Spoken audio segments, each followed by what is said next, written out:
Bonji Vacorja. Hello, everybody. Eimear Burke here. Welcome to another Fireside Chat, where I am in conversation with a member of the Order of Bards, Ovids and Druids. And as I've been doing for the last few chats, I've started with a prayer for peace for all over the world. So, Gemara Shiakon ar fud na crinne, Gemara Shiakon in our Jaili, agus in our Jira. Gunari Linlan ar Garamaka, Gamid Buikas Jeev, Jeha Quivdaka, Spirit Quivdaka. May peace prevail on earth. May peace prevail in our homes and in our countries. May our missions be accomplished. We thank you, guardian spirits and guardian deities. As the fever of day calms towards twilight, may all that is strained in us come to ease. We pray for all who suffered violence today, and may an unexpected serenity surprise them. For all those who risk their lives each day for peace, may their hearts glimpse providence at the heart of history. That those who make riches from violence and war might hear in their dreams the cries of the lost. That we might see through our fear of each other a new vision to heal our fatal attraction to aggression. That those who enjoy the privilege of peace might not forget their tormented brothers and sisters. That the wolf might lie down with the lamb, that our swords be beaten into plowshares, and no hurt or harm be done anywhere along the Holy Mountain. That's thanks to John O'Donoghue, Irish poet and philosopher. So, let me see where you're all from this week. Hi, Bianca. You were my guest last week. Wonderful. Gunter from Switzerland. Erica from Turkey. Or Aaron from Turkey. And Sal from Ulster. And Linda from Australia. You're up early. It's just lovely to see you. And Lexi from Denver. And wait a second, where have we got people? Finland. Hi, Francis. And Stephanie from Utah. Carrie from Michigan. Lovely.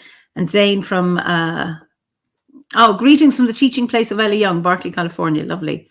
Hi, Alan from Killaloe, and lovely to see you. And chilly London. It's actually bright and sunny here in Ireland. Well, it was today, and really cold with a sharp cold wind. But at least we had sunlight. And Ava from Belgium. She's lovely. Texas, Crouch End, New Hampshire. Arden Murcutt. Hi, John. Lovely to see you again. And Weston-super-Mare. Cold and snowy London. Oh, my goodness. And Poland, Emirates, I don't know what the weather is like there. So, Belarus, okay. Cornwall, Ohio, Sleepy Slough, Stratford-on-Avon, Belgrade, Norway. Oh, from Norway, but presently in Belgrade. Washington, West Yorkshire, Wales, High River, Alberta. Hi, Jane, Lincolnshire, Alberta, Canada. Wonderful. You're all very, very welcome to another chat. This is our 73rd. I got the number wrong last week. I said it was 75 when in fact it was 72. Anyway, so let me introduce you to my guest this evening, and it's Stuart Jeffrey. Stuart, you're so welcome to this Fireside Chat. Thank you. It's great to be here. And just listening to that list of places, wow. It's fascinating, isn't it? We get them from all continents. You know, it's just lovely that people. I'm always impressed with the people in the Southern Hemisphere who get up extra early to. I know it's in New Zealand it's an hour later the next day, but for the Australians getting up extra early, I'm very, very impressed that they do that, because I'm a night owl, not a morning person. So I was very, very appreciative for people who make the effort to tune in. So, and somebody says. Stormy Richmond, tornado warning just expiring. Oh my goodness! I hope you didn't have too much damage there. Wow. So plenty from the US. Stephanie says we're everywhere. That's right. Luckily, no snow, and cold and sunny in Poland, but no snow. That's wonderful. So, where are you, Stuart, and where do you hail from? So I'm in Kent, in England, about 30 miles from London.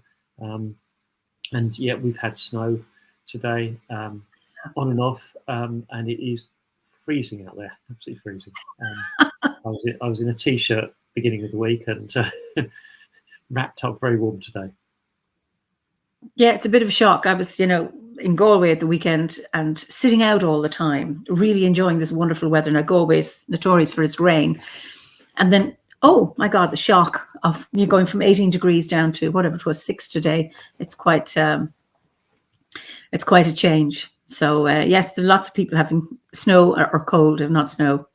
So what's your landscape like in Kent?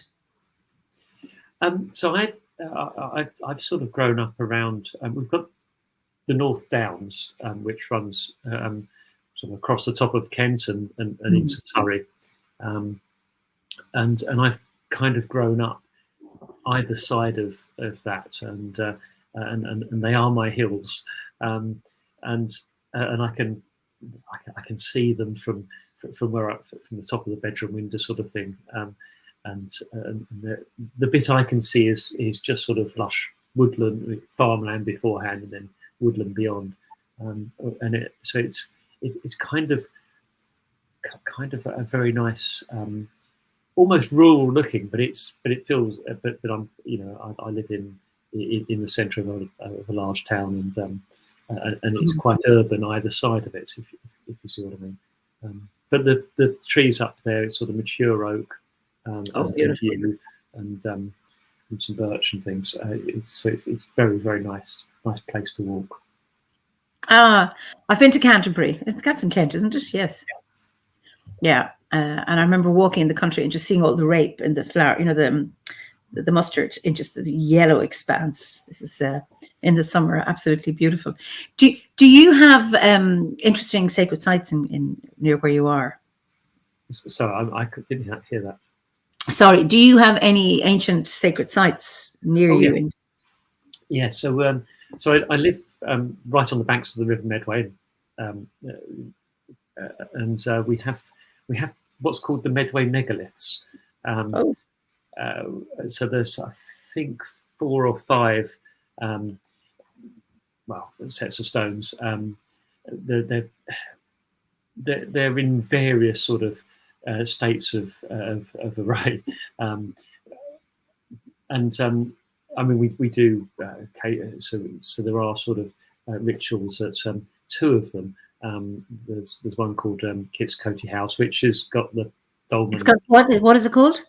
Kit's Coty House. Kit's Coty House. Yeah, no idea why. Oh, okay. But yes, and it's got the sort of dolmen stone and the 3 standing stones, and we've got another sort of long barrow with some exposed stones about 5 miles the other side of the water, part of the same sort of grouping, and both of those do have rituals from time to time, which is quite nice. So there's quite a bit here in terms of that ancient those ancient monuments. And when you say rituals, is this from your own grove or seed group, or are there other people who have rituals there? There's a Maidstone group that goes up. It's been up to Kit's Coty. There's lots of people use Kit's Coty, and there's a Kent Corsed which does sort of quarterly ones. It's just restarted doing the quarterly ones at it's called the Cauldron Stones. That's on top of a long barrow. I turn up occasionally, well, probably twice a year. I don't run them. Okay.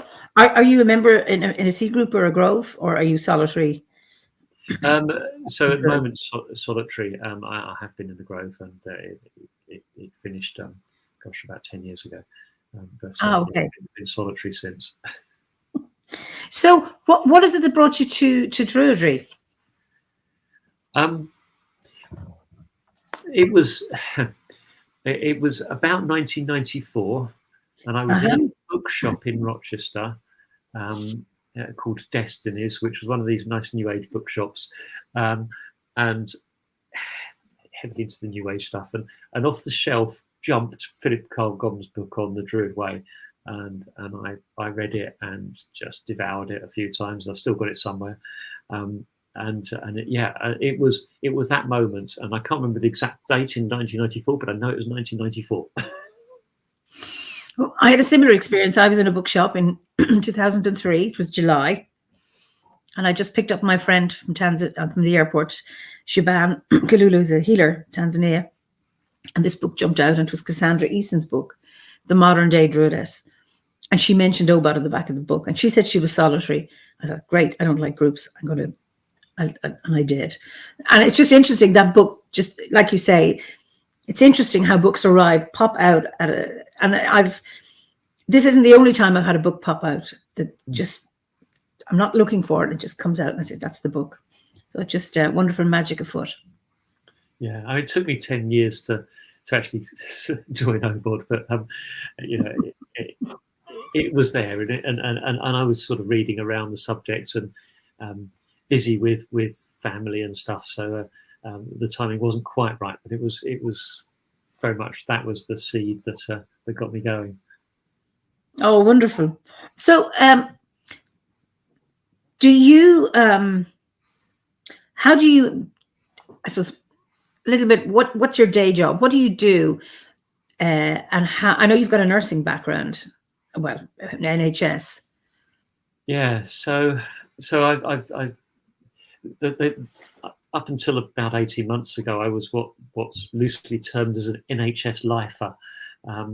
Lots of us had sort of just worked in the NHS, never did anything else, and I worked as a nurse, and then I became into management, and I was a director for 10 years in hospitals and what's called a commissioning group, and I worked through the first bit of COVID, looking after sort of it being I think the title was either tactical commander or incident commander or something, so it was quite fun, if you could call it fun. Fun's probably the wrong word. Exciting. Okay. And then I kind of got to the end of that and had the offer of moving out and into academia. So now I lecture and do research and things at the University of Kent down in Canterbury. Okay. So that's quite nice. It's a phenomenal change of pace, and it's I lecture on global sustainable healthcare, so it's kind of got that lovely sort of green feel to it, which sort of cheers me up when I'm talking passionately about climate change and so forth, which I find really exciting. I'm intrigued. Can you tell us what global sustainable healthcare is? Or oh, I wish I could tell you. We're land doing that one now. It's really, really difficult because healthcare is really resource intensive, and no one's really done it in a proper sustainable way, in a way that meets the and we talk about the growing needs, the changing needs of the population, the fact that much of the world is getting really, really much older, and the impacts that has, and the reductions in staff that you get in terms of the younger people, and the older people like me are kind of increasing in numbers and driving demand up. So you've kind of got this demand and supply problem, and as well as the fact that the drugs that are used are probably the biggest ecological footprint of all. In the UK, it's about 25% of the footprint of the English NHS is pharmaceuticals. Wow. Trying to tackle that is really difficult, and that's with a developed health system. When you trying to get it into places, in some places in Africa, for example, where there's very little infrastructure there. And I think you mentioned you worked in Africa as a nurse, and so you kind of know that there isn't the infrastructure there. And if they replicated what we have here, it's going to use a huge amount of resources. So I don't know what global sustainable healthcare is, which makes it all the more interesting to teach. One thing that struck me, interesting that it's a 25% footprint in terms of just pharmaceuticals. One of the things I've noticed the difference from when I was nursing, which was in the late 70s, early 80s, where things were autoclaved and reused, like dressing sets, for example. And now everything is disposable. Everything, just use it once, it goes into a bin, and invariably it's plastic. And how hospitals get around that? I know they obviously have incinerators, but when I worked in Kenya, I was doing primary healthcare, and we reused our needles and our syringes. Now, we autoclaved them, and we kept using the needles because there were just no resources. We just used what we had until the needles were blunt.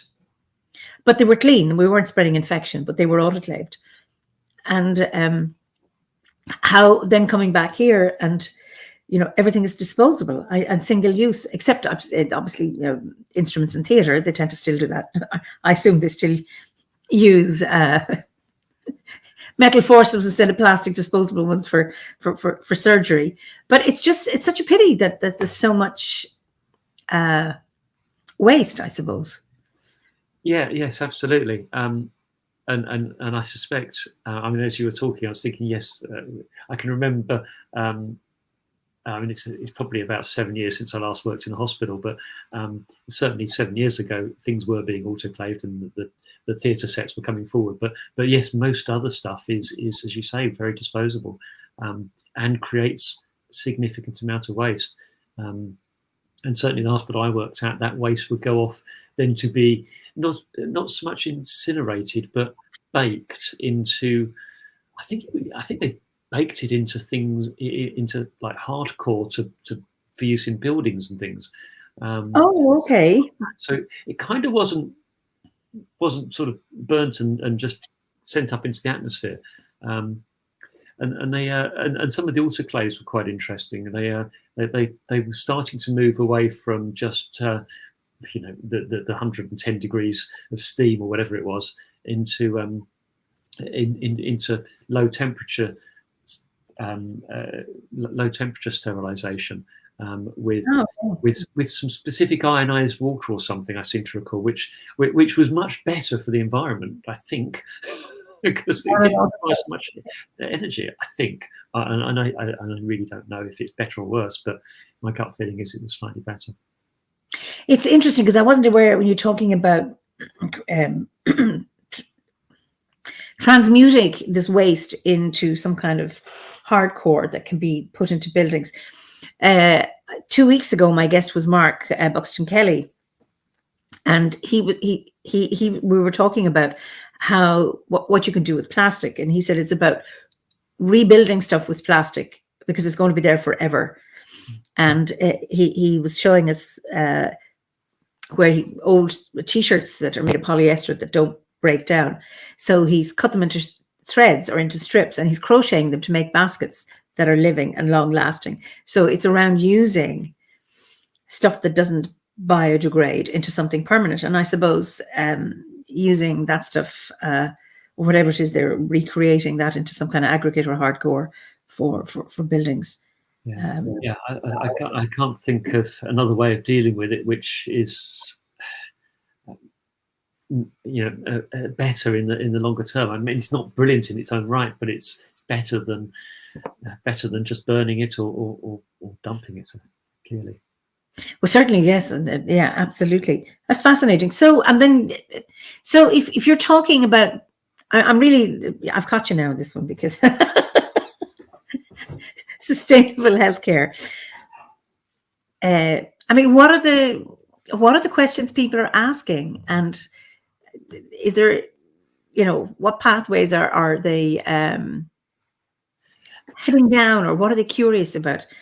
So one of the wonderful things about my courses, it's the people on it are from, it's international. So I kind of get all of these stories from India, from Africa, from the US, so I kind of learn quite a lot about other places' healthcare. It really does vary. So people will talk about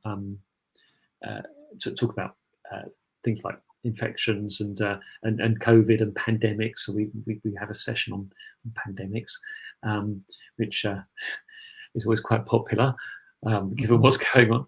I can imagine. And we talk a bit about energy and workforce and so forth, and the problems that each country faces are different. Some places have got a real problem, for example, around fraud and corruption, and others have got just a huge amount of energy and waste and things like there's a phrase called the commercial determinants of health. So the commercial world driving both healthcare and bad health behaviours, if you like. Yes, and you can think of the McDonald's ads of old, for example, and smoking ads. I mean, they're the commercial determinants, but you've also got the pharmaceuticals really pushing their wares in a way that is sometimes not as helpful as you'd like it to be. Shall I put it as very kind? Yeah, it's a strange one.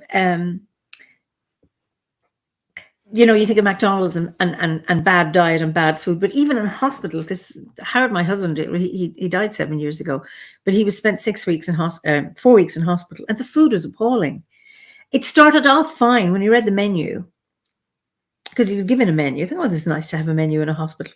Well, there were no menus when I was a nurse, but by the time it arrived at his bedside, it had been dried out. Cooked very nicely, maybe hours ago, put on a plate into some kind of warming thingy, and even the tray was hot. And where's the nutrition in that? And where's the healing? Well, quite. And I know when I was in the hospital in North Kent, and we were challenged over our grey food, and the chief exec insisted that the caterers at the time, I forget who they were, wheeled a trolley up so the board could taste the food and look at it, and we went, okay, I think we need to do something about this. Yes. And it improved. It really did improve. Which, I mean, it's still not brilliant, and I do have, having. I do love the smell of the food in hospital. I think it's just wonderful. But it is, it certainly has been quite stodgy in the past, and not as fresh and as appealing as what I cook at home, for example. No, I remember the old days. It was, if somebody had an ulcer, it was white bread and white rice and white fish on a white plate. How are you ever going to motivate anybody to change their diet with that? It was really, really poor. So, I mean, there's lots of comments.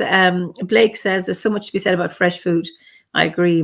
That's the thing with fast food. It's so often produced fast because it's already been produced long ago. Sigh. And it always seems that it's old food in hospital. That's Poppy, and she's in Crete. Yeah, Hannah says, what's quicker than picking an apple from a tree?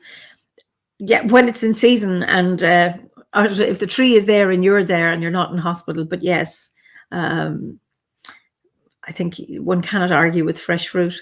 But it's the fastness and, commercially driven. There's profits and also so-called expediency. But if people had good food in hospitals, they might heal quicker. But likewise, if they had a good diet at home, or if there was more emphasis on good food, Absolutely. But we are products of the society, and there is this huge commercial drive within society for corporations to make money, and they have no other drive than to make money. Well, you have your work cut out for you, Stuart. You're going to inspire all these students of yours, and see where you go from there. I mean, the conversations need to be had. Absolutely. Yeah. Zane said the cafeteria in a hospital in San Francisco served mostly hamburgers and fried food. And Verianta, I visited the central kitchen of the hospital and always fresh and smell nice. But true, by the time it gets to the patient, it has become unhealthy. Oh, it's such a pity. Yeah. Yeah. Hi, Vedianta. I think you're a friend of mine. Ah, okay. And then the Garden News says hospitals aren't staffed enough to worry about the food. So anyway, so you have your work cut out, but it's important to have those conversations. Absolutely, and I don't have the answers, but it's the conversations that are important, and it's really nice because it's part of a master's in healthcare management. So I'm kind of talking to the future leaders of healthcare, and No pressure there. and as I said to them, I think it was last week on my final lecture of that module, and I said, you do realise this is the most important course you'll ever do, because you're the future leaders, and I'm getting old, and I need you to make sure it's sorted out by the time I'm needing these services. Well, absolutely. Oh yeah, and Blake says that it's these hospital food discussions remind me a lot of the work of former US First Lady Michelle Obama. We have much the same issues with school lunches in the USA. And I imagine it's in many places, school lunches. It's not just hospitals, in terms of food. Yeah. So anyway, may you not have to go to hospital if you do, and may you get good food also. Or in Africa, for example, my experience was that if a loved one's in hospital, you bring in the food for your relative. You don't depend on the hospital to provide it. So there's a better guarantee that you'll have, and also maybe your nursing care is done by relatives who will wash you and make sure that you're comfortable and well. So I mean, that is quite a common thing in some countries. It's not, I don't think it's just Africa. I think places in Eastern Asia do that, have that approach as well. Which it's lovely if you have a relative to be able to take time off and do that. Otherwise, it's very, very, very difficult. So, you are. So, how do you? Okay, well, I suppose what is it? In terms of your Druidry, is it something you are or you do, or how do you engage with Druidry? Is it something you are or something you do? It's definitely who I am. It's a way of being. It's not a way of doing. Definitely. So it's kind of my approach to life, I suppose, more than sort of just going out and doing some rituals and praying to some gods or whatever people might expect a druid to do, but it kind of comes and weaves its way through my relationship with the world beyond my skin and within my skin, I guess. So yeah, it's not a doing thing; it's a being thing, undoubtedly, and it's a way of framing the world around me. Doesn't necessarily make me act quite the way I want to all the time, but but it does pull me up sharp sometimes. So you mentioned before around sacred action. I mean, you've can you talk a little bit about that? Yeah. So we've been a few of us got together. So let's go back.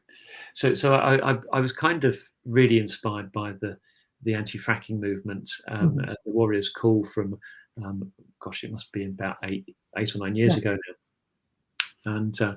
And I wasn't quite in at the start, and I thought it was fantastic. And I've been a Green campaigner all my life since I joined the Green Party in 1984.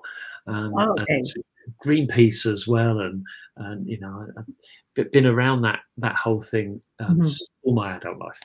And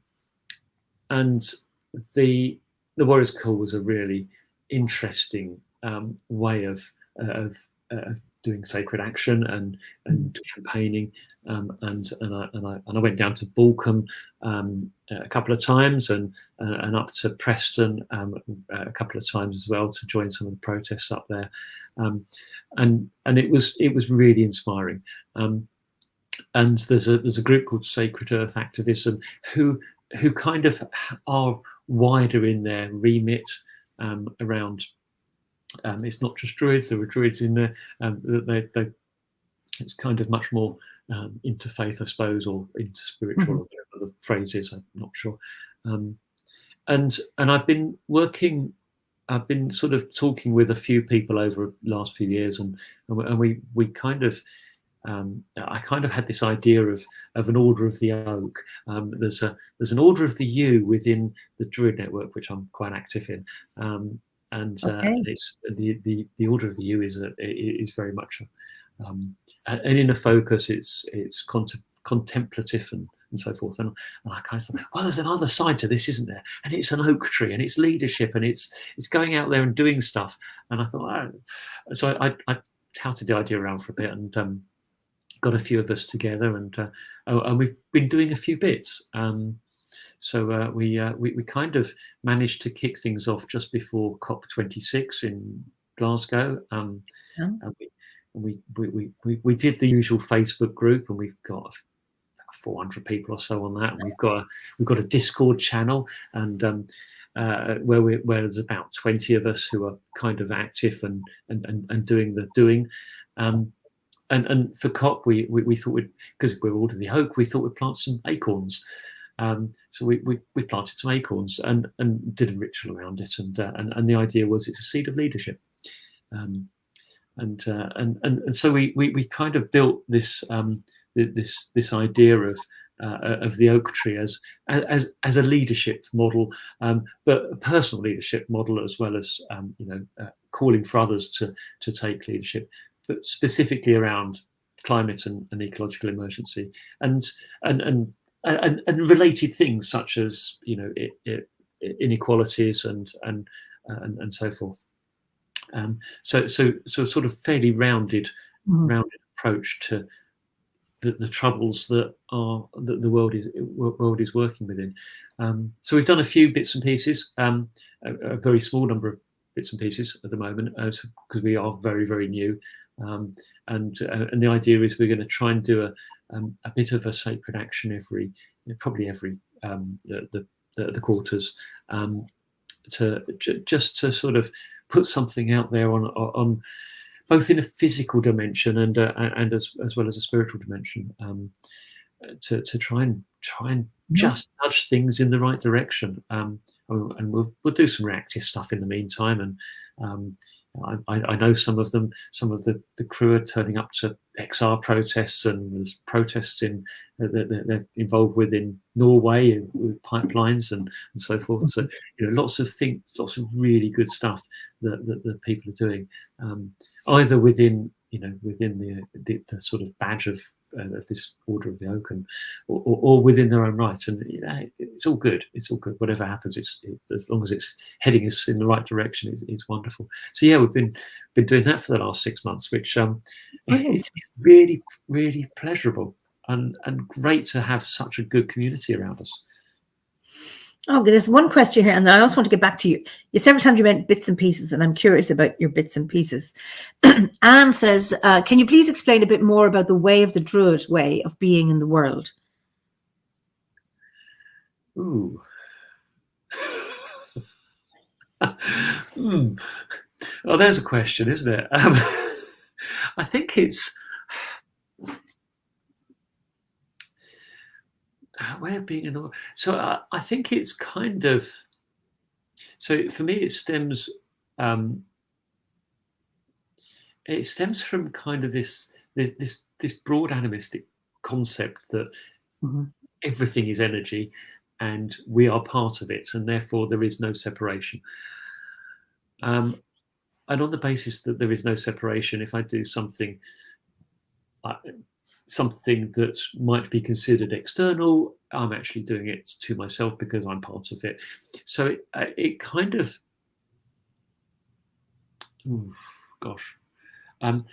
it's kind of this idea that there aren't any boundaries, that we are part of a whole, and therefore the relationship is important between the bits within the whole. Probably not explaining that very well, but it's yeah, that's about as far as I can get, I think. Yeah. And it's a hard question because that's why I think it was meant for you, so that's why I handed it to you. But I suppose it's what's coming from within. It's how you are as a druid in your inner world, and then that radiates out into your way of being. And I suppose even as a lecturer in looking at questions around sustainable healthcare, or creating the Order of the Oak. And yes, thanks, Anne. She says she gets the idea. Thank you very much for your feedback. Yeah. No pressure. So Blake says, I feel for you. Explaining the Druid way of being is a long, complicated answer derived from experience and is so individual. Absolutely, Blake. Anyway, Philip said that was a good way of explaining. I don't know who was explaining, yours or mine. Anyway, maybe a combination of both. But I do think it starts from within and then kind of radiates out. Yeah. And there is something very, very fundamental about the sacred nature of the world that is fundamental. Whether it's the teacup in front of me, actually that is sacred. It's part of the web of existence. It might not have quite as much energy as the tree in my garden, but it's still part of it. Absolutely, and I suppose it's honouring absolutely everything because it was the TK comes from a plant. Jamie says animism is beautiful. You expressed it well. A way of being is immersive. That's how I feel too. Thank you. Yeah, I like the word immersive. But to get back, you mentioned you've done these bits and pieces. So just to get an idea, some examples of what you've done in addition to planting your acorns, because I think that's an absolutely wonderful, that potential going into the ground. So we did a joint letter to Alok Sharma. I think you may have even signed it. I did, yes.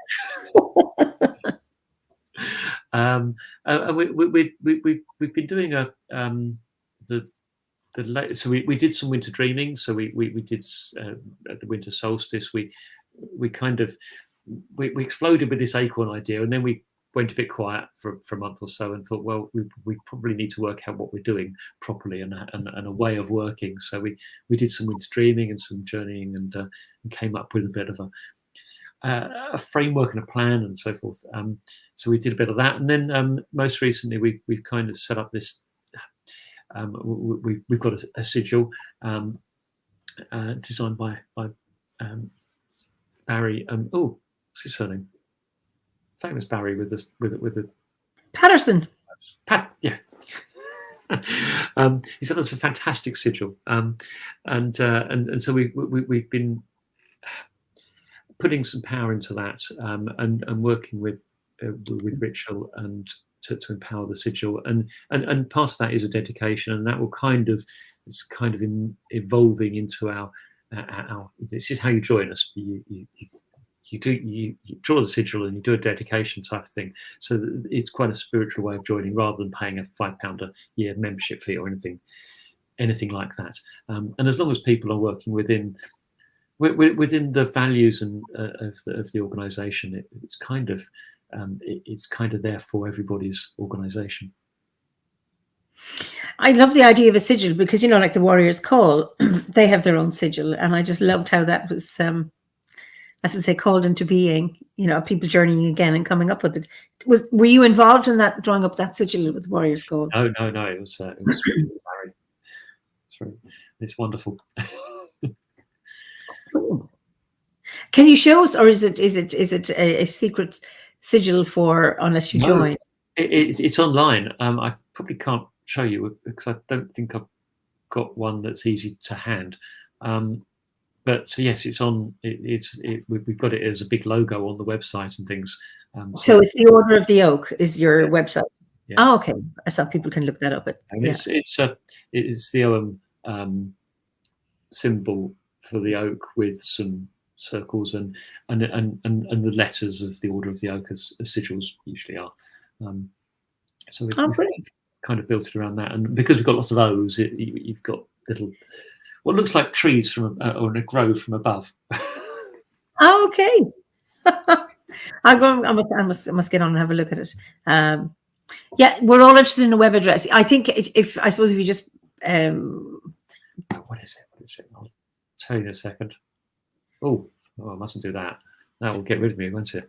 I think it's something like the order of the yes, it's the order of the oak.wordpress.com. Okay. What have I done? I've lost you. Sorry. Backstage.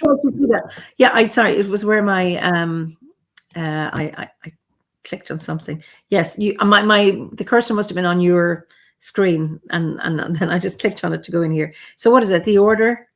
It's the order of the oak.wordpress.com. It's a nice free website. So the order of the oak.wordpress.com.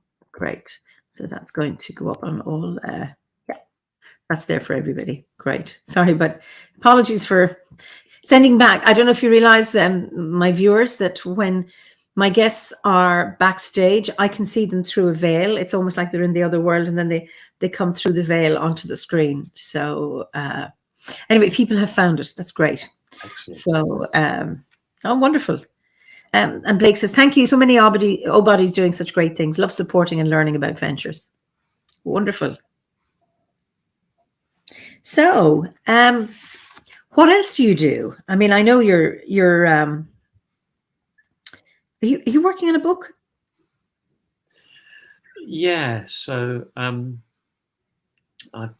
just touting it around some agents at the moment, but I had a bit of time last year, and I thought I'd write Druidry into organisational management, which sounds very, very strange when I say it, I must say. So I kind of looked at, because I've been a professional manager for 20 odd years or whatever it is, and there's all these things, sort of high level frameworks that you use in management, things like triple bottom line and balanced scorecards and quality improvement and so forth, and I got to thinking that actually they sound a lot like some of the stuff that you could base in a bit of a and I've called it Cosmomimicry, but it's a Druid reference, if you like. So Cosmomimicry. Mimicry. So mimicking the cosmos, the world. Yeah. And I started by looking at this thing. There's this concept called the balanced scorecard. It's about 30 years ago it came out, and it kind of takes aspects of an organization, 4 aspects of an organization, and tries to balance them a bit. And I looked at it and thought, I drew it in a way that suddenly it dawned on me, I've got some 4 quarters here, and I've got earth, air, fire, and water, and I've kind of got north, east, south, and west, and this sort of bubbling thing went on in my head. I thought, I wonder if, just for purely recreational purposes, I'm going to rewrite this whole balanced scorecard in a way that draws upon the values and thinking around the elements and the directions. So I kind of drew this thing, and it seemed to work. And then I looked at these quality improvement cycles and business planning cycles and thought, yeah. And I was chatting with my sister of all people who was doing a similar thing with gardening as a metaphor. And I thought, well, actually, there's this kind of cyclic thing here of the wheel of the year and the seasons, and actually that you can kind of take this quality improvement cycle and match it to the as a framework to the season. So gestate a problem, think about a problem, sow it in the spring and watch it start to get some shoots, and then in the summer it's starting to it's in full flower, and then you reap the rewards in winter, and then you want to think about it again and improve it for the next time. So it's kind of got this nice cyclic thing. So I kind of did all of these bits and pieces, and I've written them up, and I'm trying to find an agent who doesn't think I'm completely bonkers. You see, when you put it like that, it makes loads of sense. Are you explicit about it being druidic, or are you? How No, do you sell it, or how do you? so I'm not at the moment. No, I've kind of left it. I've kind of left the D word out of it. Okay. I'm more than comfortable if if it ever gets to being published to being named as a druid on in the bio bit. But I've kind of left that out and left it just as a sort of this is a way of looking at the universe and the cosmos, and applying it, because it might just have a. I mean, the idea is it's a book for managers to try and prompt their thinking in a slightly different way, get them thinking about the natural world and the impacts their organisation is having on it. So I've got this underlying theme of sustainability running through it as well. Good. Think about what you're doing, sort of thing. So I've aimed it very much at professional managers, executives, and so forth. So I've kind of not pushed the druid word, but I'm happy that I can be identified as one. But I wanted to get the widest audience, because it is just a nudging thing, and to get people to try and think differently. Well, it's Stephanie says, I work in quality improvement. I love Stuart's take on it much more than my jobs. There's that's lovely. And Colleen says, sounds great. And then Blake says, druids will read it and be wise to what you're doing. We're good like that. Except it's not for the converted. It's for those to be converted. What a great idea. So great feedback for this. Are you familiar? Do you know Pamela Meeking Stewart? She's a member from New Zealand. No. She's come a few times to the gatherings. She has developed a Well of Chigash as a divination tool, and she works in the corporate area. Okay. And hers is around the cycles and project cycles and starting with your seed. Okay. And that notion of, and this is, forgive me, Pamela, if I'm not getting this right, but that often a seed is sown, but not in proper soil. And then people jump straight to the outcome and to the harvest. And it's like, no. You come way, way back looking at the soil, what's going to support this, what's going to hinder this. And you move on into the various, it's just germinated. Now what happens next, and so on and so forth, before you get to whatever the great outcome is. And so she's kind of one for corporates that's less druidic-y. And it's the same wheel. So she has it on like a divination cloth, and you have your 10 hazelnuts, and you drop them and see where they land. And it's quite fascinating. But it's obviously it's a different presentation to your idea, but very much in keeping with what you're saying. And I think I need to look that up quite quickly. The Well of Chigash. So I took her there many years ago was this, maybe 4 years ago, to the Well of Chigash, and it's open 1 day a year. It's in Carberry, County Kildare, the Newbury estate, and so it's the source of the River Boyne, and that's where the 9 hazel, well, they're not there now, but the 9 hazel trees were there. They dropped the nuts in, and the salmon took them. And in some stories, there are 5 streams leading from the well, representing the 5 senses or the 5 rivers of Ireland. We have many more than 5 rivers, by the way. But one of those rivers is the River Boyne. And anyway, it's a long story about Finn McCool and how he got the salmon of knowledge. But it's the Well of Chigash. And I took her there to actually... for her to make an offering there, given that this is her divination tool. So it's well worth looking at. Yeah, I'll have to make contact. Looking for people to comment and read and so forth, which will be so. Yes, sounds. Brilliant. Well, afterwards I can give you her email address. That'd be great. So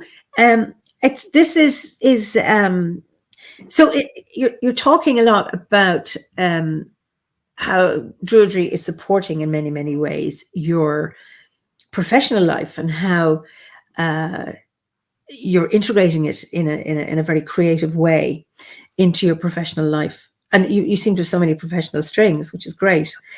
How has it supported you personally?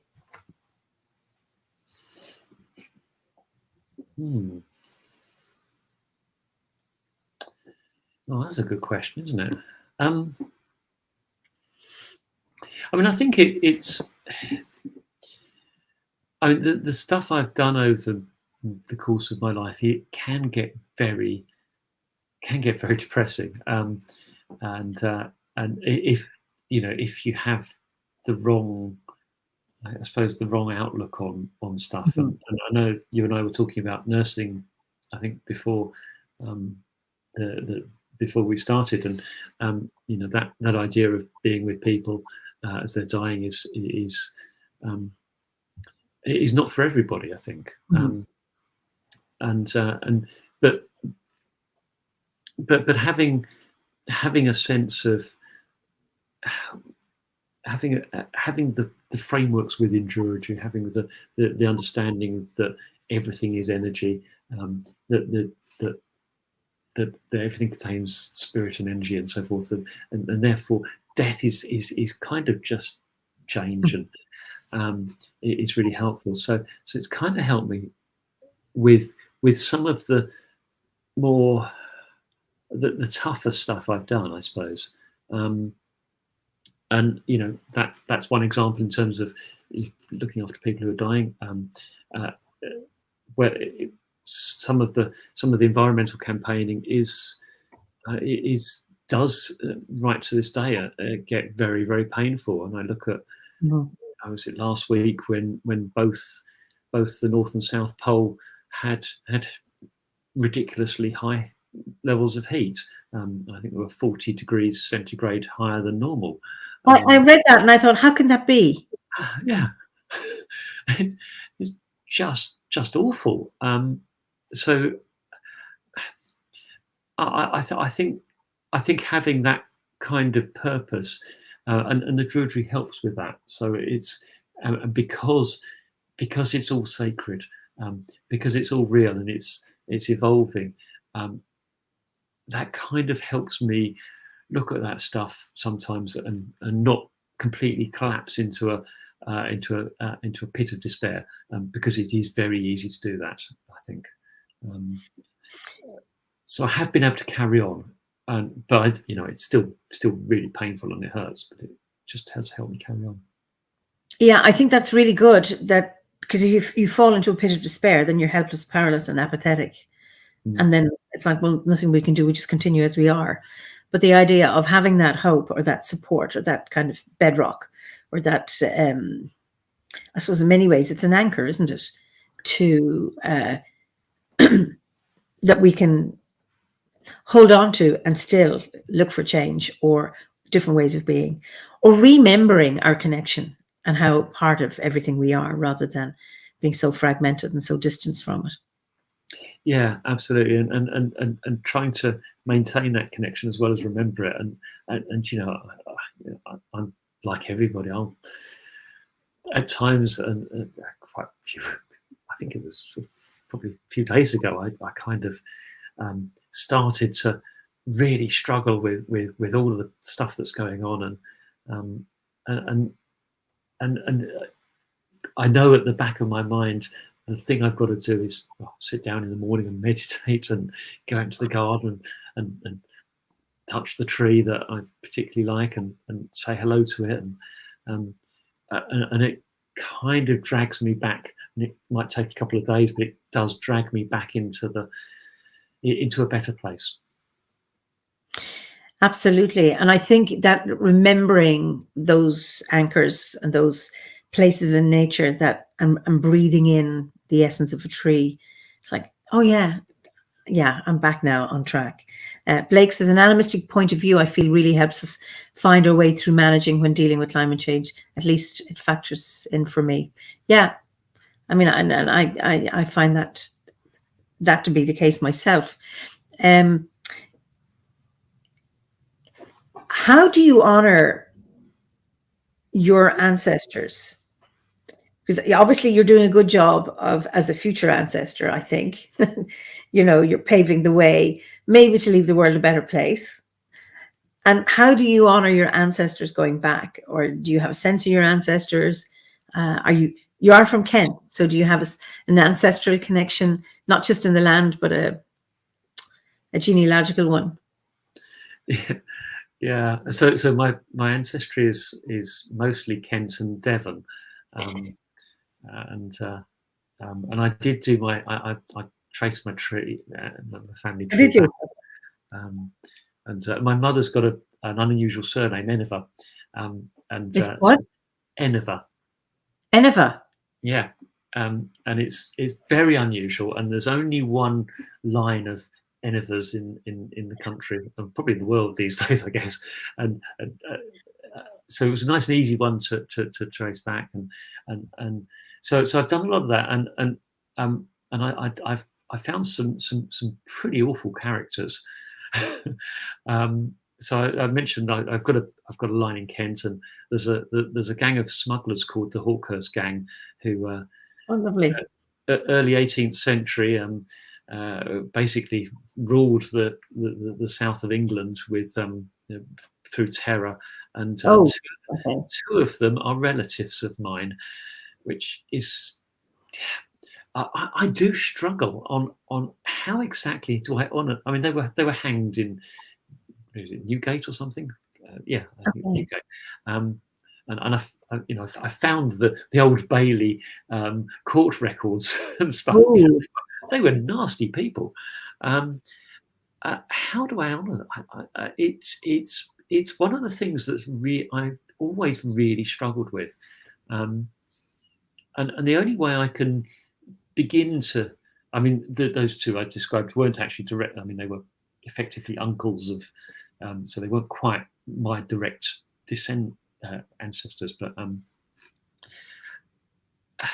it is something that I certainly had struggled hardest when I was doing the OBOD course, because you kind of know what's happened, and the only way I can kind of reconcile it is that it happened partly for a reason, but whatever that reason was, it's brought me here, and as long as I kind of hang on to the fact that, yeah, some of the stuff wasn't very nice, but actually there must have been some good stuff as well.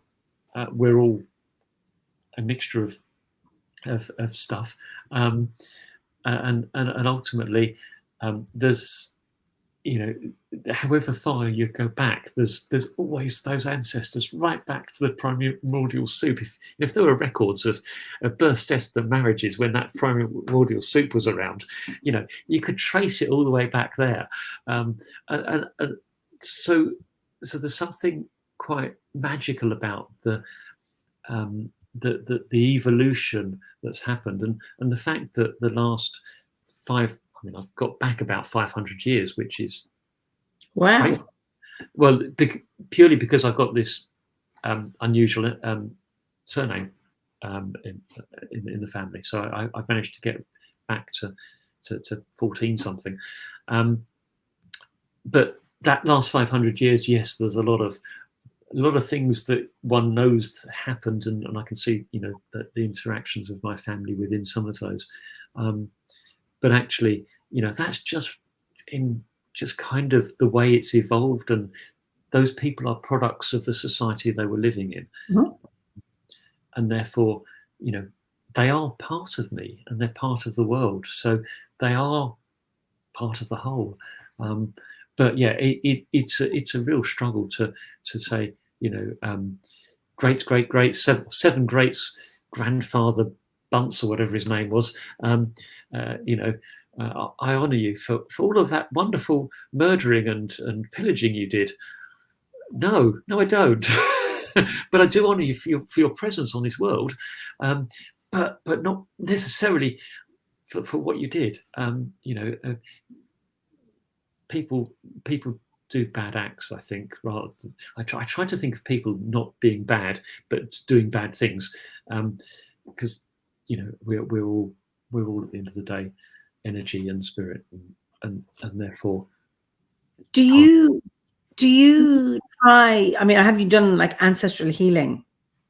Because obviously, people have left scar their behavior on their own lives as well as on.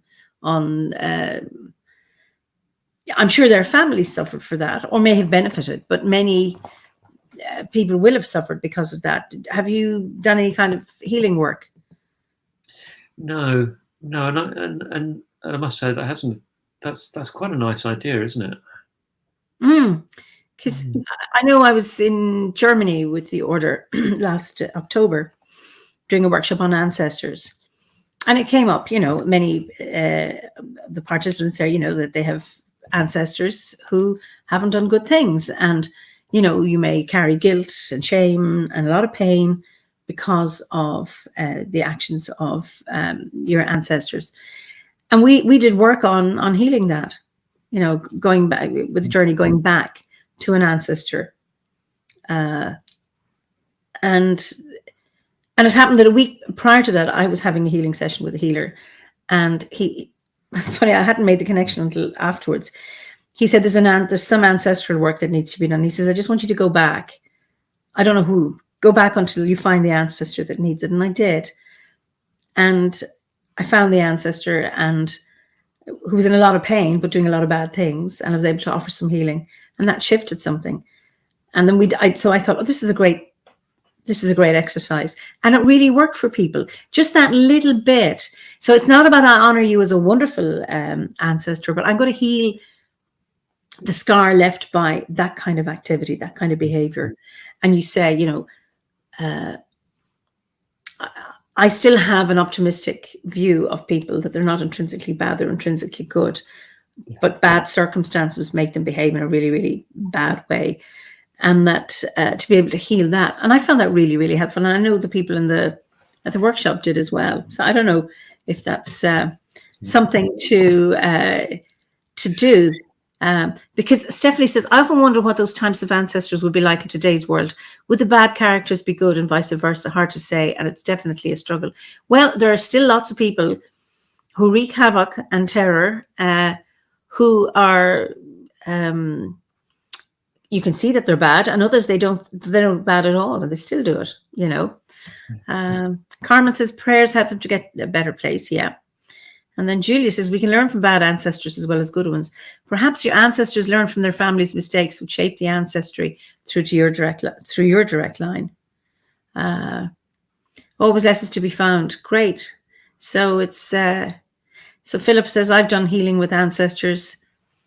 Blake says, I find some ancestors are open to healing, while surprisingly others still aren't. However, we can do healing ourselves, of course, by making some type of peace with the situation and of the relation. Absolutely. And then Jamie says, unconditional love does not equal like or infer that you condone their actions, and that's okay. We're human beings, and there is always more to people than things they're remembered for. Yeah. That's great words, aren't they? Yeah. Yeah. And it's that obviously, when you think of how you are in the world, that you haven't been struck, with the sin of the fathers coming right down, that you're, with your caring for the earth and all of that, that you haven't carried on that. Well, I hope not. You never know, do you? But yeah, I mean, I hope not. It's no, there's some lovely thoughts there, and it's a really interesting idea that I'll have to explore, because yeah, I think this idea that people are intrinsically good but do bad things is kind of how I've reconciled it, and whether that's my ancestors or people in today's life, that's kind of how I try to think of people. They are shaped by their circumstances, and that circumstances is wide and varied, and I will never know the complete story. So no. And even to offer healing, you don't need to know the complete stories. You're just sending the energy backwards. But Poppy says, they say that we've all lived lives of being both evil and good. Forgiveness is for us all, and that's really interesting. And the cycle of life gives back to the giver what he gives. And even if we don't understand it, usually there is repentance, and we say, why me? That's interesting. And then ultimately, this is from John King, ultimately the primary thing is to allow ourselves to heal no matter what has gone before. Now, Angie, 1995, I'm familiar with the work of Malidoma Somé. I've used his teaching for a long time. Says something, that Malidoma Somé is a healer from Burkina Faso who lives in the US now. He says something unique about how the primary slave traders came to African continent initially looking for healing. I think in an abstract way, this could be relevant to this theme. That's interesting. I don't remember him writing that, so I missed it. The primary slave traders came to Africa initially looking for healing. And then what, became slave traders? I'm not too sure. That's interesting. And Stephanie says, I'm going to research ancestral healing now.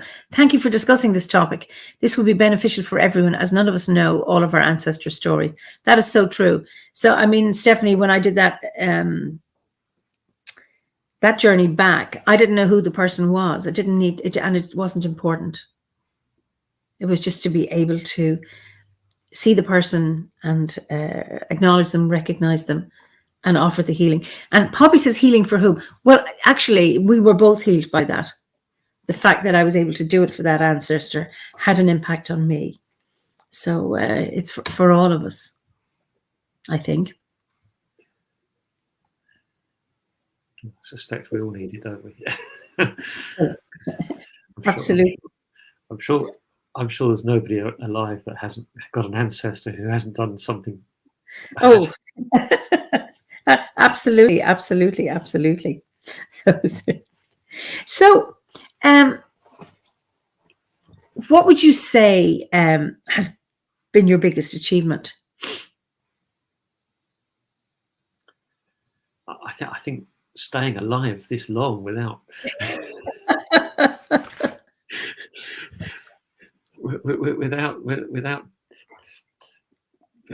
well, just thinking about some of my youth, too many parties, too many motorbikes, and so forth. But gosh, I don't know.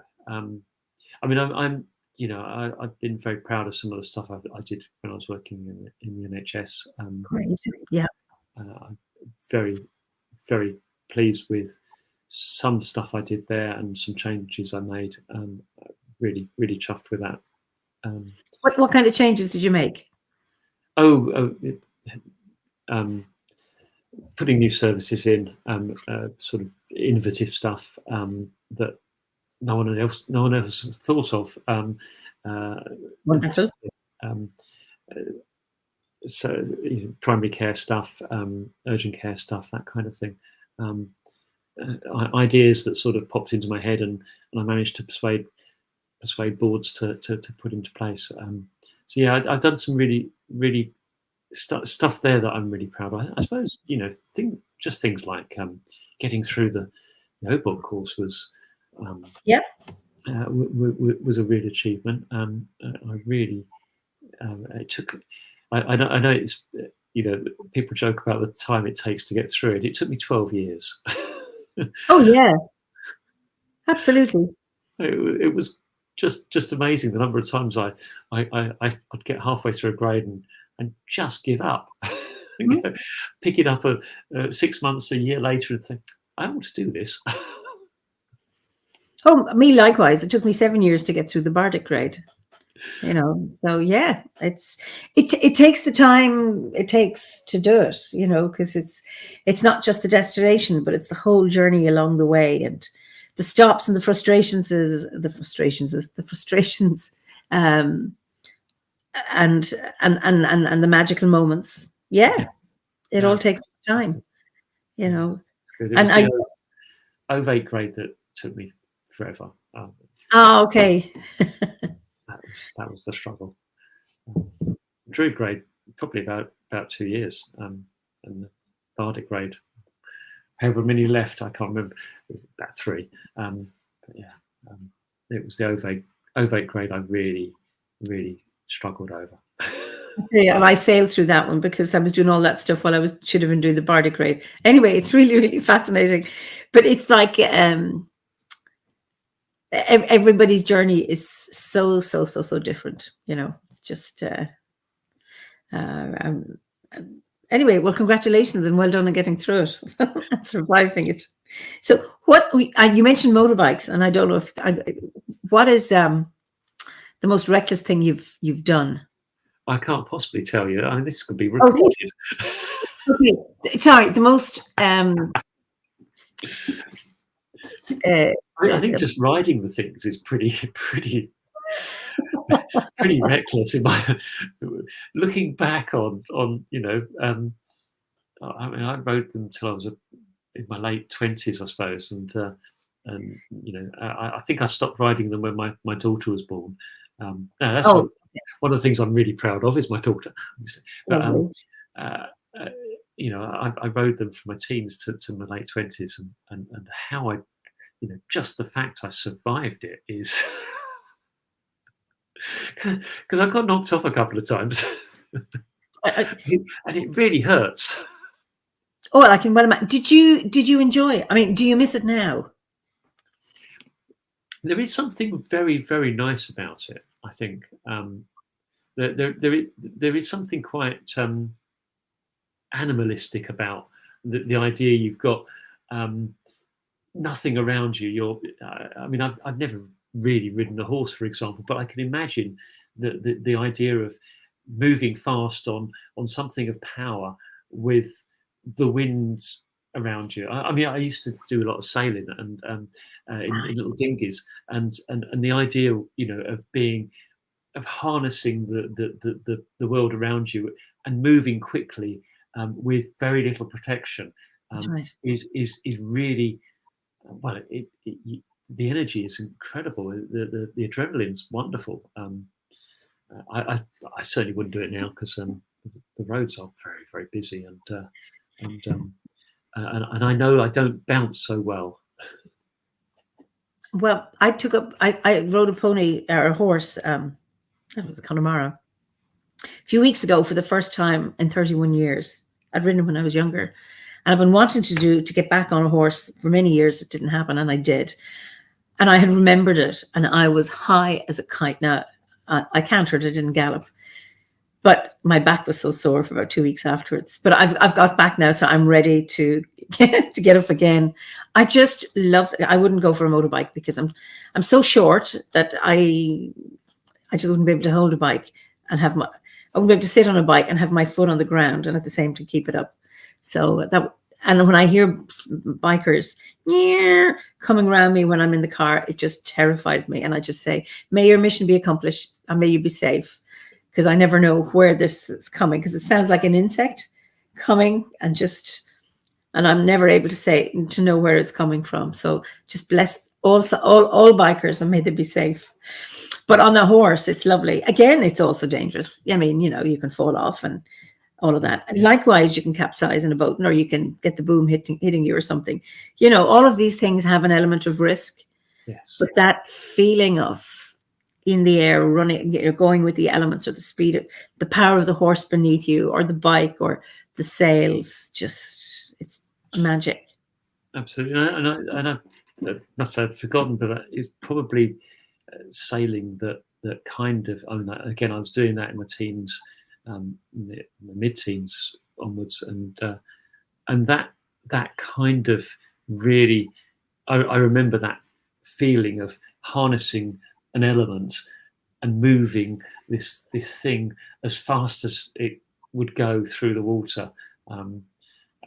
It was just somehow magical, and I know that really did sort of help frame probably the journey into Druidry, I'm sure, because that it was so elemental. It was just wonderful.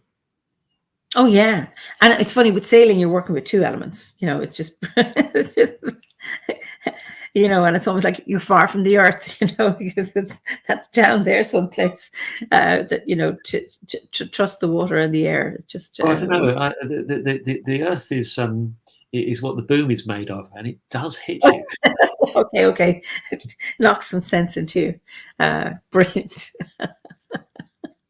Yeah. So it's John says it's about vulnerability. It makes everything come into sharp focus.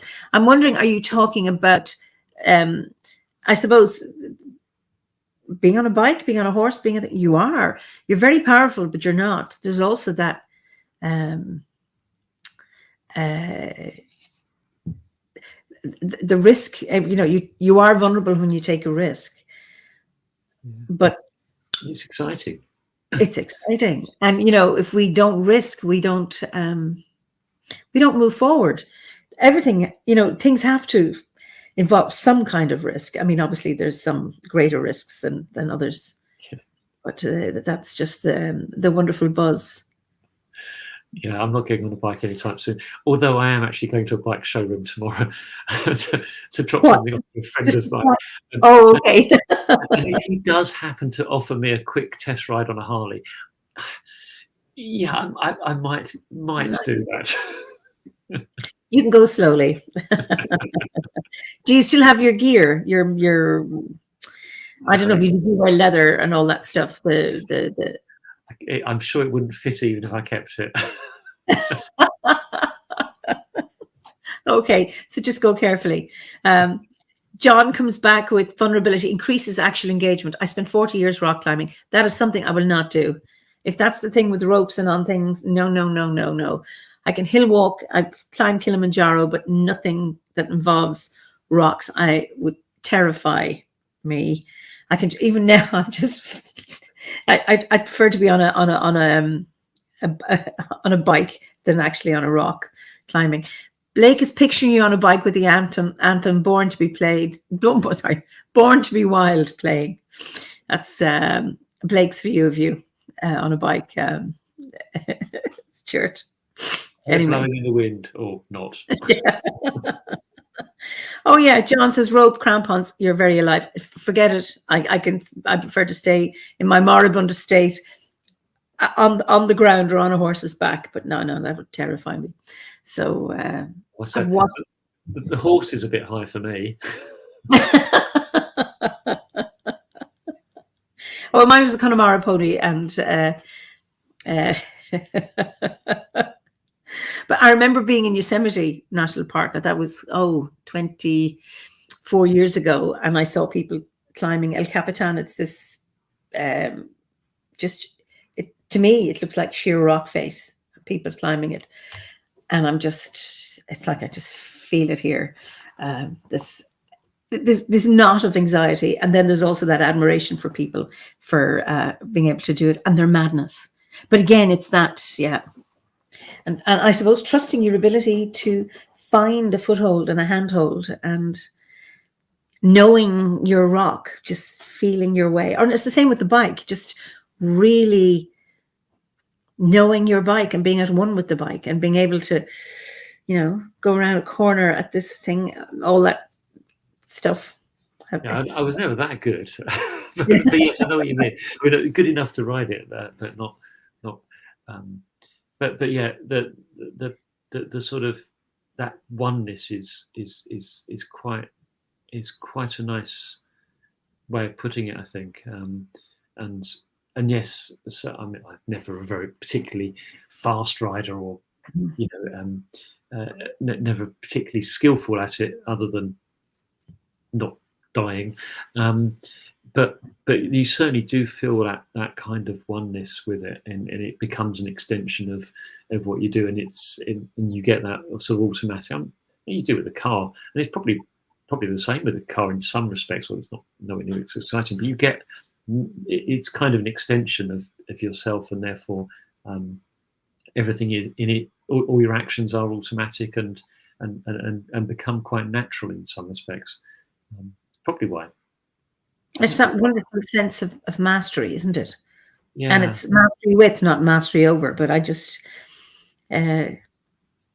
It's like when driving, when you have anything that you're familiar with, that you just become at one with the task, and it's a lovely place to be able to embody what it is you do. So so what would you say has been your biggest challenge that you've overcome?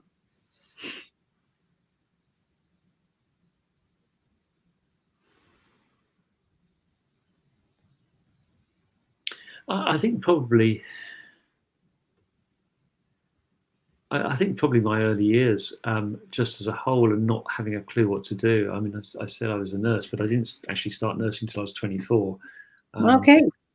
And kind of left school at 17 with a handful of O levels, and no degree or anything like that, and had no idea what life was about for a while.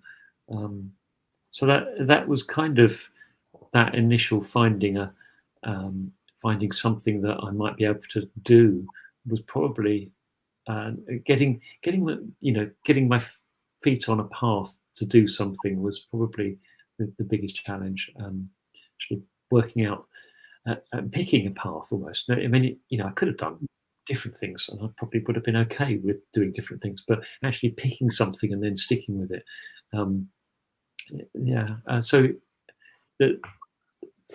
beyond that, it's been kind of straightforward in many respects, but yeah, just working out which path I wanted to be on was at an early age was probably the hardest. Well, it was very hard for me. I wanted to do medicine and I didn't work hard enough. And then I did science, and then I drifted into nursing, and then I went to Africa to save the world, and then went into psychology. And that's when I kind of, now I've found I was 25 when I went to university the second time. And it's that, I think it's, some people know from, the time they're 5, I always wanted to be a whatever. And others, it's that windy path. Yeah. Or you do something for a certain length of time, and that's the right thing to do. And then you find yourself going down another path, which is the right path. And then maybe deviating to another one, which is also the right one. Some people's journeys are a single track, and others are, Absolutely. And I remember people asking me, when I think I was in nursing, and someone said to me, "What's your 5-year plan?" And I tried not to laugh. No, I'll just see where the world takes me. If there's something happens that looks interesting, I might just do it. As long as I can pay the bills and have a roof over my head of some description, let's go with it. It'll be fun. But yes, my daughter, I remember her saying at about 12, 13, I want to be a journalist, and she studied, went to university to do journalism, and came out, and now she's a journalist. Okay, so I said to her the other day, "Are you happy doing work?" "I love it. It's the best job in the world." Oh, brilliant. Fantastic. I wish I'd known at 13 what I wanted to do. It might have helped. Well, it's interesting. John Gilbert says, "I was nearly 60 when I found my path. I was a journalist most of my life, then got made redundant and decided to go into care work. I really love what I'm doing now. It's never too late." I think that's lovely. Because so often people, they think when they're, late 50s, what can I do? No, nobody's going to hire me. I'm whatever it is, or I'm perceived as, having nothing to contribute. And then to go from journalism into care work. And I think it's wonderful. And then to be able and my cousin did the same, and just completely did training in care work, and absolutely loved it. And you're right, it's never too late to do whatever. Absolutely. And care work is as we were saying, sort of alluding to earlier, it is really, really rewarding. I would encourage everyone to, think about doing it, because it's a great job. Sadly, one of the things that we discovered through COVID was that the most valued jobs are the ones that are paid the least. Yes. And care work is one of them. It's really badly paid, and it's so essential, but it is really rewarding. And the relationship the person cared for has with their carer. I remember, even in nursing, that the person lowest down on the pecking order is the one that the patient identifies most with. Yeah. And often, if it's somebody who's giving out the tea, they can have a friendly chat, and often, or a care assistant gets asked, the patient will ask, well, what do the doctors say, or am I dying? It's like, well, I don't know, I can't say, but it's like, I don't want to ask the doctor, but I can ask you because I feel safe with you, because you can connect and we can have that absolutely genuine relationship. And it's a pity it's so undervalued. And one of the things I loved about my nursing was the patient care. That's what I liked. I really enjoyed that. Yeah, I mean, when I was at the hospital, trying to maintain a connection back with both the patients and the staff, it required effort. And rather wonderfully, we had this fantastic cleaner who used to turn up on the executive corridor on a Friday afternoon, and a lot of us would stay behind just a bit later, just so we could chat with her and find out, because we thought we knew what was going on, and we were usually right, but sometimes she would give us a nugget, and we'd think, "Ooh, we didn't know that. We need to go and sort that out," because people would talk to her, and she would talk to us because we trusted her. But yeah, I mean, I used to once a month go down to a ward and put a uniform on and just make beds, or just help on very straightforward tasks, and people would talk to me, and I'd find out what it was like, and usually, I mean, there's very rarely a problem I discovered, but at least I had some real world experience of having a reasonable amount of assurance that things weren't horrendously bad, and because things can be horrendously bad in healthcare, as we saw yesterday with that. You probably didn't see it in elsewhere outside of England, but we had a report yesterday of 300 babies who have died or suffered as a result of dreadful care in Shrewsbury and Telford. These are just appalling things that happen, and when you're working in that environment, you kind of just got to have your eyes open, your ears open. Everything you're doing has to be to try to spot that kind of thing happening. I was just, I think, just very fortunate that nothing. I didn't miss anything on my watch, but it would have been easy to. I really would.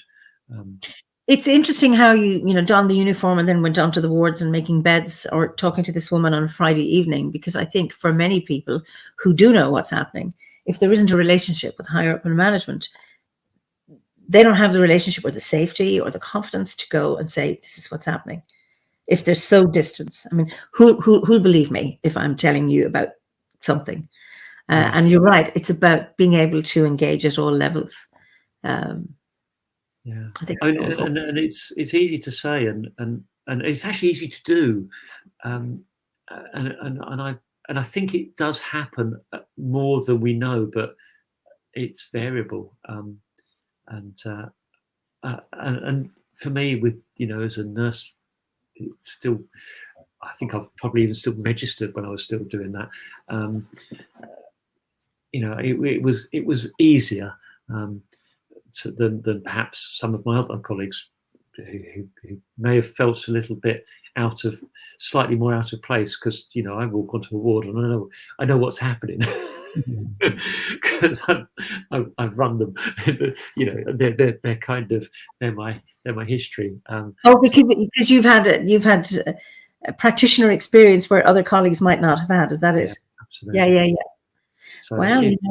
feel very natural on there. You know, I don't feel out of place. I know if people are running in that particular direction, I'm not going to bother them. But if they're wandering back towards me, I can have a chat with them, sort of thing. You know, you kind of got this feel for what's going on. That's right. Blake says, our society desperately needs to reframe how it views jobs. Indeed, there are no menial jobs. Grocery workers are even important. Yeah. Janitors, there are noble jobs, important roles, equally important jobs that seem shinier, more professional, so to speak, in societal terms. Well, who removes the rubbish? If it's not done, what happens? Absolutely. You know, there's, and Philip says there needs to be some humility. I think a lot of humility at the top, not just some. That all jobs are important, because if the whole system is to work, then whatever is contributing, it's just a pity that some jobs are given more value than others, and higher income and higher status. Because if you haven't got those, what are the so-called ordinary jobs, the system breaks down. Yeah, absolutely. You know, what can possibly be more important than growing food? Yes. But we have no life without food.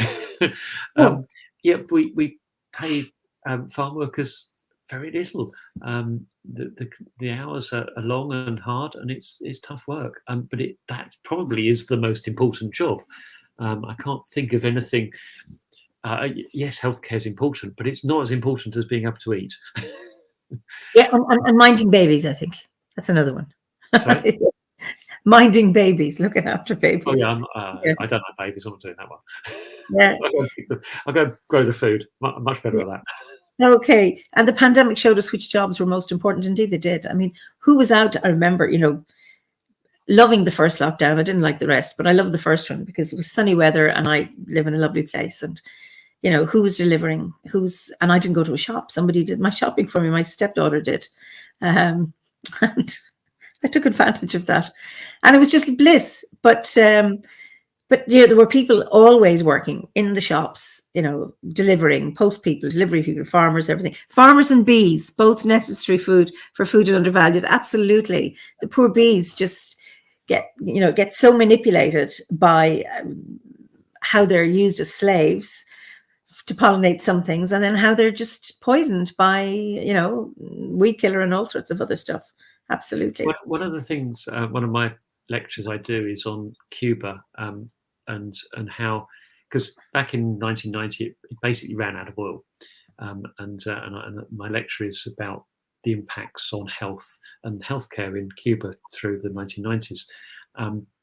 And one of the things that happened over there was that they put an enormous amount of effort and work into food production, and the wages and conditions of farm workers improved drastically, and it became a really attractive profession to work in, and it helped get them through, and they were forced into reshaping their kind of social structures based on need over that longer period. Maybe if lockdown had happened for much longer, you know, we might have done the same. Who knows? Yeah, and it's interesting that those changes happened as a result of an oil crisis, and I think maybe we're heading that way soon. You know, that we will have to reframe how we see work and jobs and what people do. Yeah, absolutely. So, what are you grateful for? Can't you ask me easy questions? Well, that'll be dull. What time is it? Don't answer that question because I know. I don't know. I mean, just being here and experiencing stuff. I mean, it is. You know, who knows why we're here? But you know, one reason has to be to experience being in a physical form and whatever. So yeah, it's just the I think grateful for being here, on having my feet on the soil, and being able to breathe in that fresh air, and and sail on that water. That's the. I don't think there's anything else. That to me is the sort of wonder, isn't it, of existence, being able to experience it.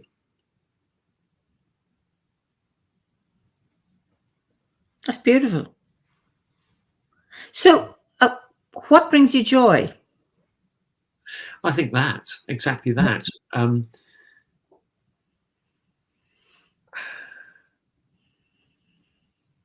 I mean,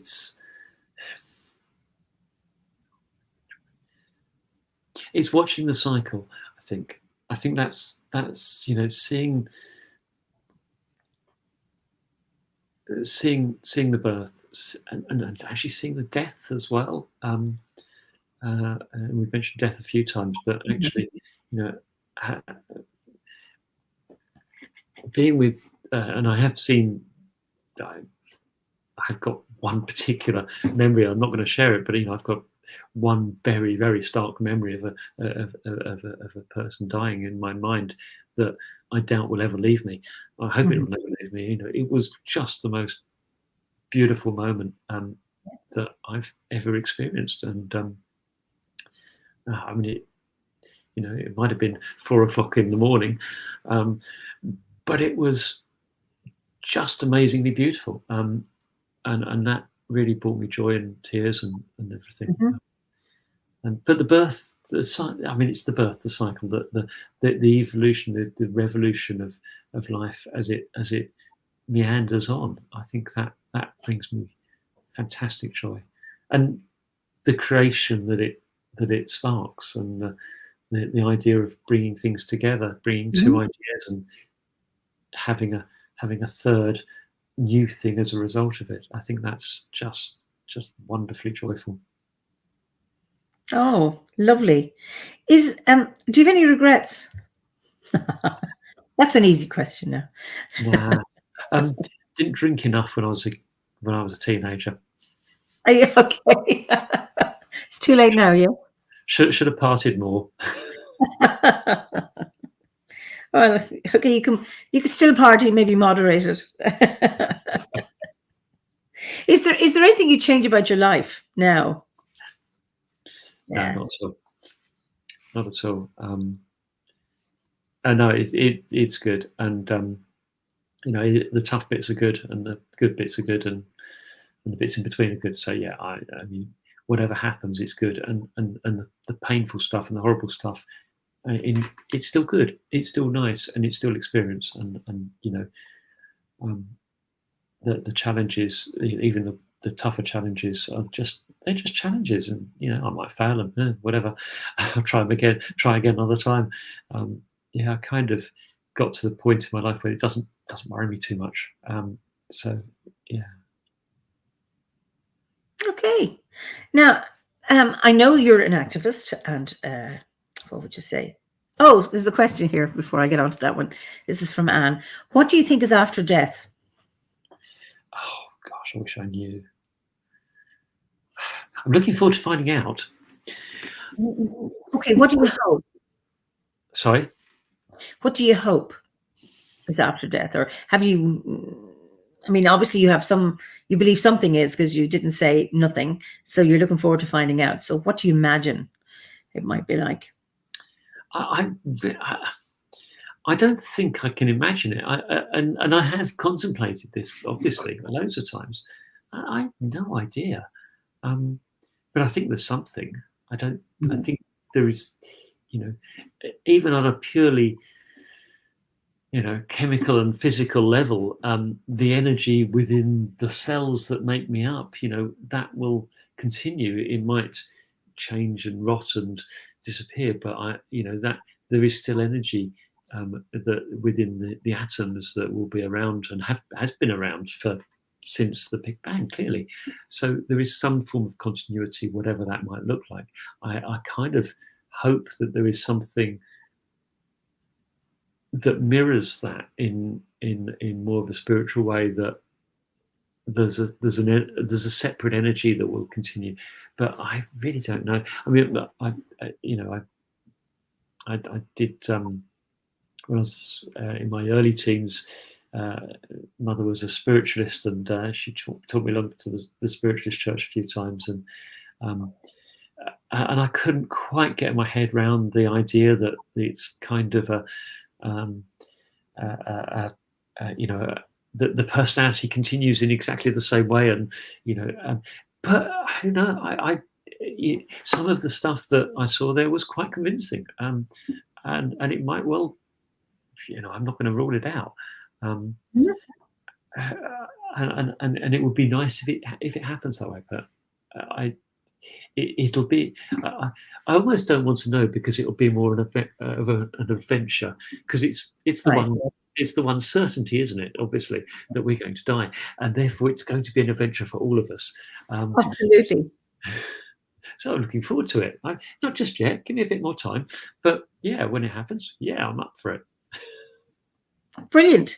Blake says, I think even those of us who do work shamanically in the after-death realms, we have some concept or idea, but my feeling is that it's likely the tip of the iceberg. Perhaps the afterlife is on a need-to-know basis. Blake, absolutely. I did my death work years ago, and I had a journey, and it was wonderful. I was with a group of people, and we each came back and shared what we experienced, and everyone's was different. And but what it did for me was it took the fear out of dying, and it brought home how important it is to live your life now and to review it regularly, which we do as Druids. But one thing I learned from it was that judgment. I was brought up a Roman Catholic, so we're taught about the last day. Well, the good people go to heaven and the bad people go to hell, and then others go to purgatory or whatever it is. And on the last day, only the good people will rise. But there is judgment. And that my experience was that it's our judgment of ourselves. That was the most frightening thing, is how we judge ourselves.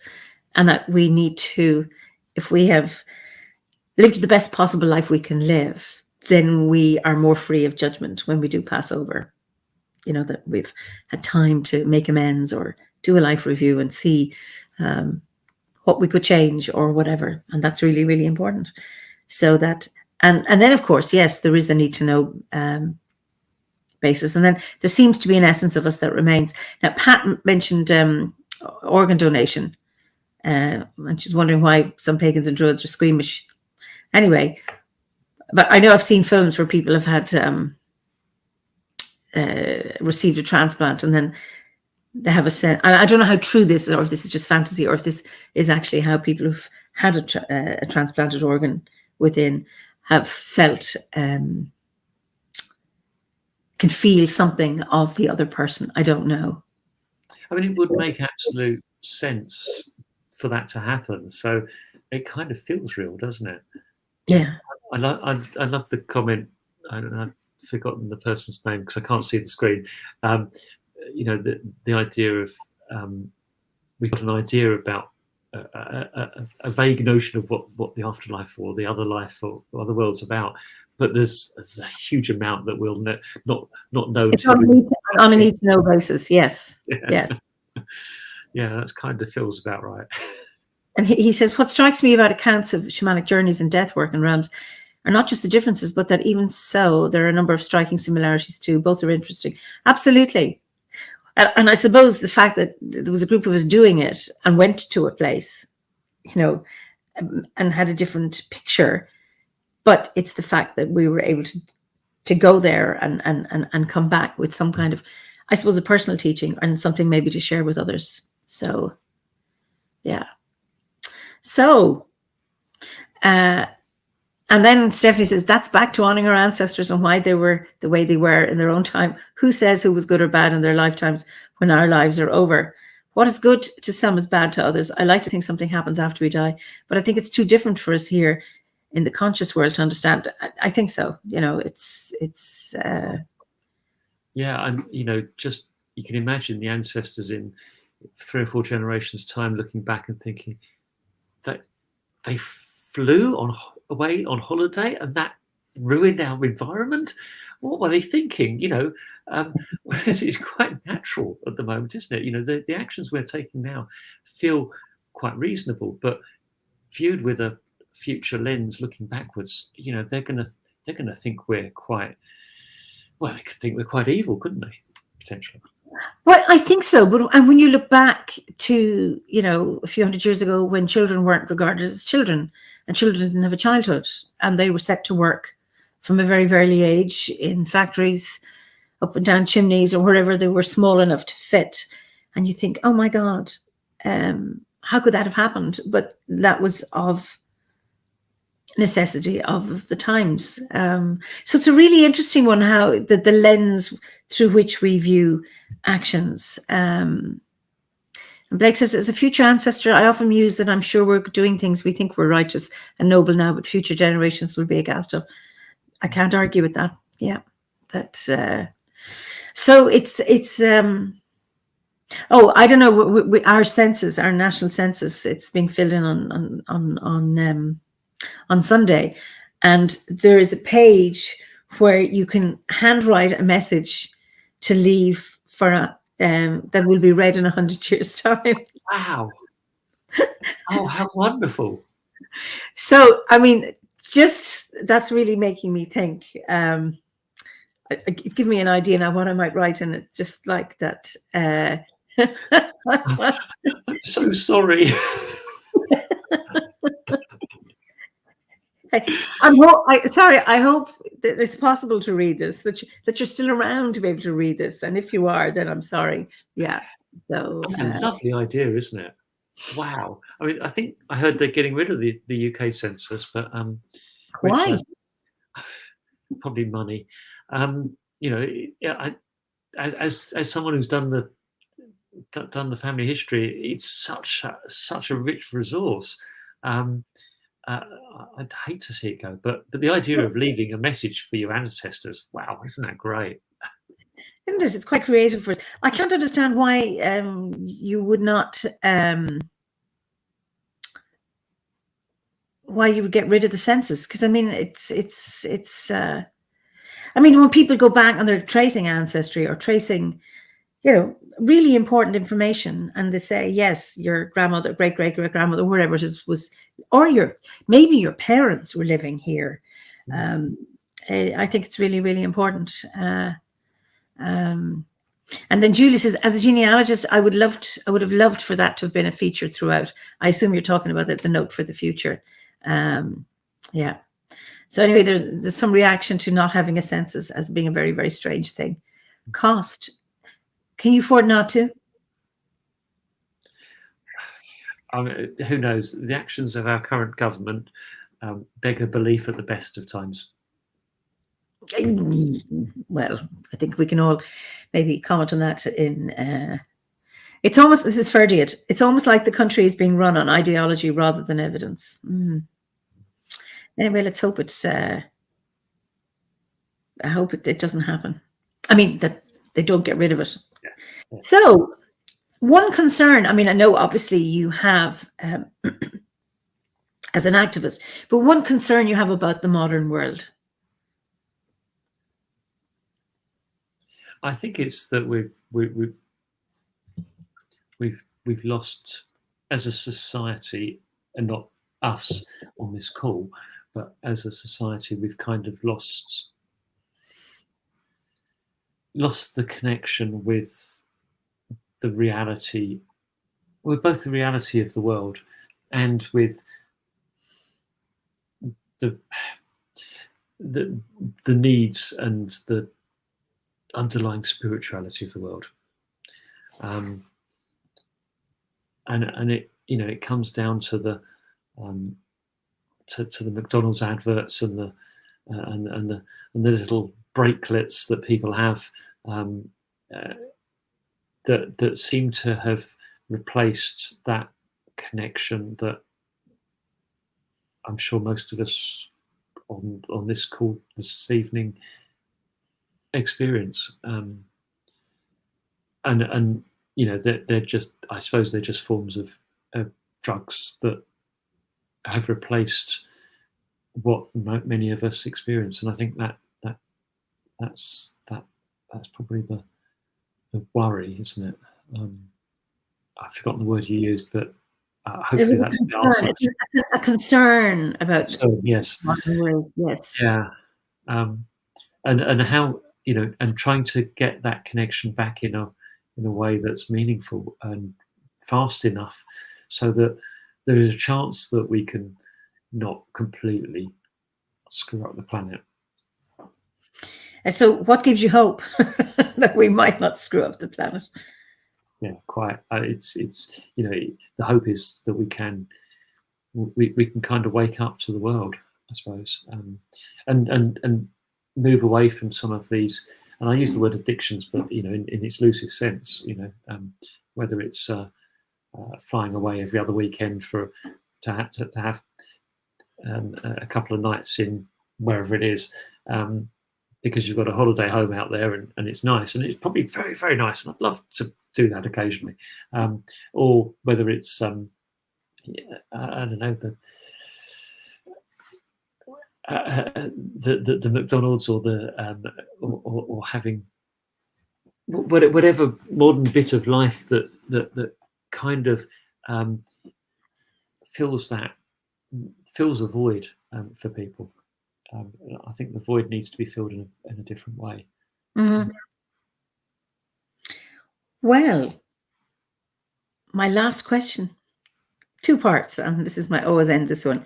What is your favorite season, and what is your favorite ceremony to mark the Wheel of the Year? Winter, and the winter solstice, because it's my birthday. So why winter? What is it about winter, apart from it being your birthday? I mean, I love the snow. You know, yeah, and you get snow. Okay. We had snow today, and it was just beautiful, and it didn't settle, but it was beautiful, and I like the cold. Okay. And I like the darkness, and the fact I don't get woken by the heat and the lights, and so it's just the quietness of it all, I think. I mean, it's annoying in many respects, you know. You can't go out and do much, but it's just that quiet stillness of winter that I really love. Oh, brilliant. Well, Stuart, it's been an absolute joy talking to you, and I know from Blake says, good choice. I'm often chided for being a bit of a tundra druid myself. Fantastic. It's been an absolute joy talking to you, and you. So I just you can go backstage for a minute, and then, because I'll just say goodbye, and then we can read the comments together. So if you want to say goodbye to people. Thank you so much, everyone, for listening in. Blessings to you all. Thanks a million, Stuart. I don't want to wait a second. Where's my thing? Oops. So I'll see you in a minute. So listen, thank you all very much for joining us, and for your comments. And as always, you know, you contribute so much to these conversations that it's just so wonderful to have them, that you animate them and make it such a joy for me to chat to my guests. So I look forward to seeing you next week for another Fireside Chat. In the meantime, be well and be safe, enjoying your snow, your cold, your sunny weather, wherever you are in the world. So slán go fóill until we meet again.